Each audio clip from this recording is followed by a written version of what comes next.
Hello everyone, welcome to my channel.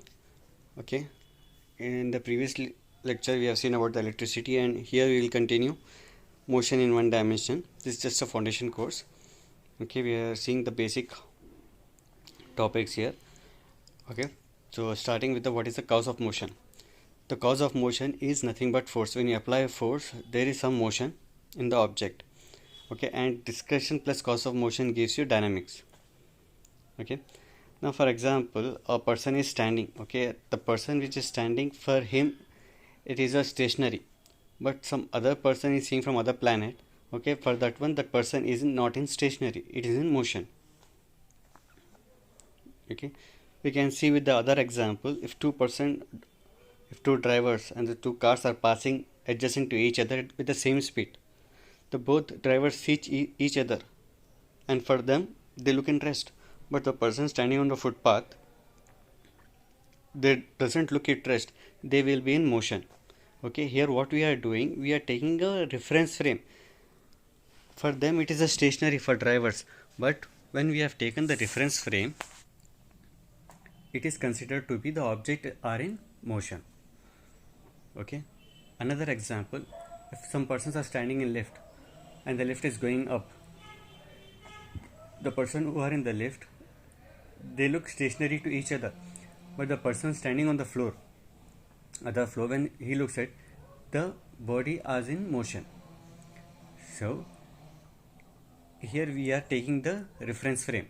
With the help of the reference frame, we can say that the body is in motion. Now coming to the topic kinematics. Kinematics, a body is in motion when the position changes with respect to time.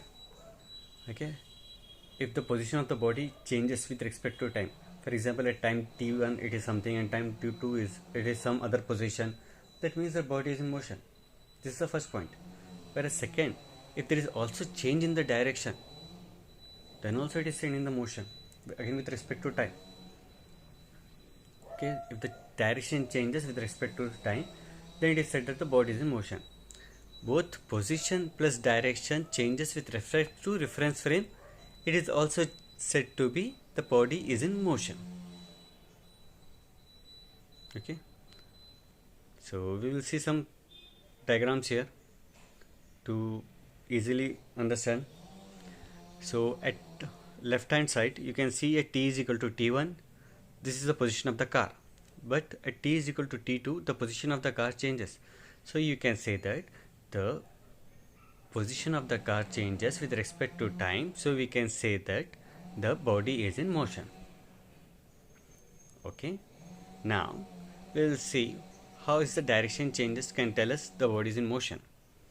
Here you can see that at t is equal to t1 the arrow is at the facing, as you can see, north. Okay, as you can see, east. Okay, at time t1 the arrow is facing at the t1, that is the east, but at t2 the arrow is facing northeast. Okay, so here the body is in motion with respect to change in direction. Okay, and now third point what we have said, both the position plus direction changes with respect to reference frame. As you can see on the left side we are having a fixed frame.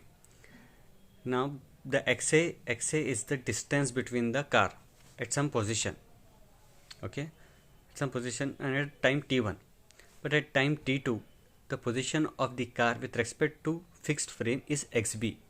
So you can see that there is a change, okay, from xa to xb, from t to t0 to t1. Okay, so here we are considering with respect to the fixed frame, so that we can say that the body is in motion. Okay, now here comes the end of the first video. Okay, in this one we have seen what is the motion, and in the next video we are going to see about the parameters of motion.